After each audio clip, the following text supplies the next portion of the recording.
Hi there, and welcome to the Paletteful Packs YouTube channel. My name is Alice, and I have the September Paletteful Premier Pack here in front of me. So let's open it up and see what is inside. Oh, this little puppy sticker. Oh, it's so cute. Okay, I love everything. It's so blue. Okay, so this is the September 2020 Paletteful Premier Pack, and it is the Watercolor Ink Pack. I am really excited because I can already see the inks underneath here, and I know them, so let's move to that because I'm really excited. This is a palette. It is a round 10 well paint tray. These are great. I love these. These are like the standard. I've used them a million times, and they're great. They work wonderful, and they're going to be awesome for these inks. So now we have the inks under here. I'm so excited. Okay, so these are the Daler Rowney Aquafine watercolor inks. These are a highly saturated pigment-based ink, and they're water soluble. They are super light fast because they are pigment-based, and you can mix them with basically anything. These are also re-wettable, so I have used these before. I love them. They are gorgeous. They granulate so nicely, and they're just so pretty to use, and they're such a unique take on watercolors, so I can't wait to work with these again. So the colors that you get are lemon yellow, cadmium red hue, ultramarine pink, and ultramarine blue dark, which covers like the whole spectrum that I would really need, so yay. Oh my god, minis! Okay, they're so small! Oh, how cute! Okay, so we have, for surfaces, we have 3 little mini paper pads. How cute is that? So they are all by Legion We Are Paper. There is translucent Yupo paper. So these have a translucent finish, and they are an excellent beginning point for a variety of mediums. So Yupo paper is really fun. Paint behaves really uniquely on it. Then we have a cold press watercolor paper. And then we have a hot press watercolor paper. So we have 3 different papers to try out, all in these cute, mini, tiny little like wallet-sized papers. This is adorable. I'm so excited. All right, and then the last thing that we have in here is a brush. So this is a Silver Brush Crystal Bright number 4. It can be used for watercolor, acrylics, gouache inks, and all water-based media. It should hold a generous amount of color and release it nice and evenly. And this brush has like a flat rectangular tip. So yeah.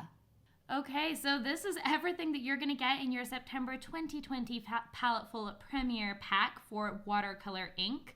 There are 3 different little mini papers, 4 different colors of this Aquafine watercolor ink, a cute little sticker of Betsy, a brush, and a palette. Also, there's a small little fly buzzing around. So let's get these inks and let's play around with these little papers and make some really small little art.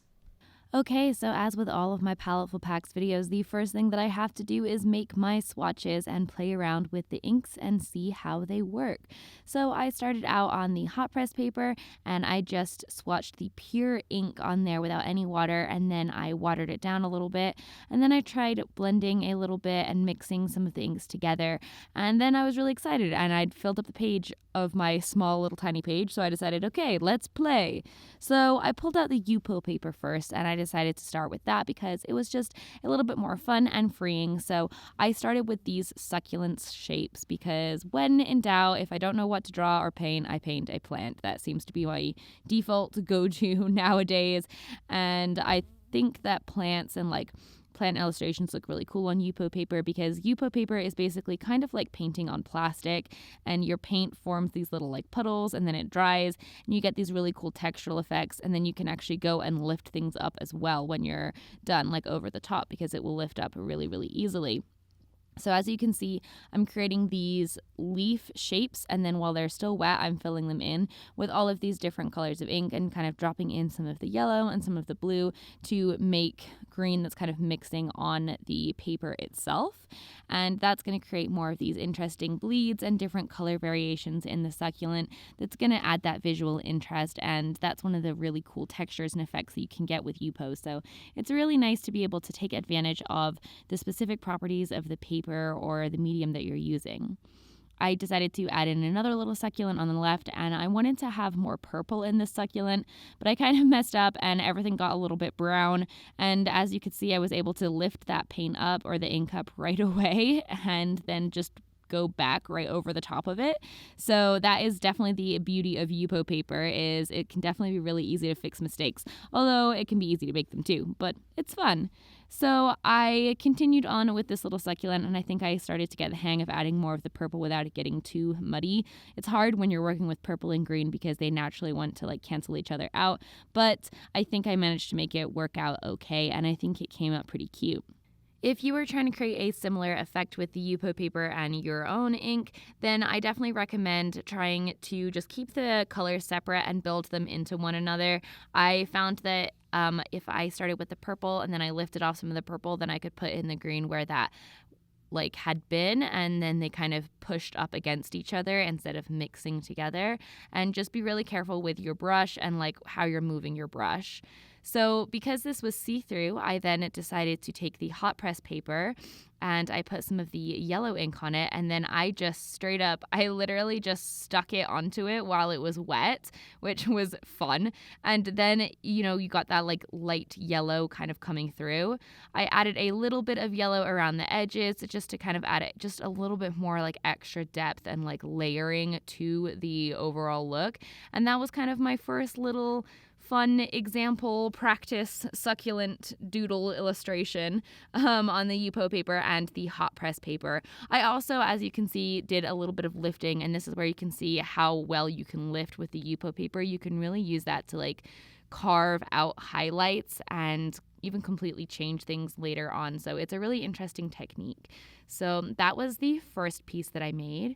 And for the second one, I did something a little bit more traditional. I just pulled out the cold press and started out with just a little sheet of that and saturated the whole thing with water so that I was working wet on wet so that I could start with this really nice, soft, hazy, atmospheric kind of background. I didn't really have a direction when I started this, to be completely honest. I just started putting down some colors and seeing what happened, like where they spread, and kind of worked from the natural I don't want to say the natural pigments, but like just the placement that ended up happening on the paper. And I kind of started to see a river form. I thought I wanted to do a little bit of a landscape kind of thing. I've been really feeling landscapes recently. The earth is really pretty. And so I just kind of started to conjure up this little like riverscape in my head and started to kind of carve that and find out where that was hiding in the paper, so to speak.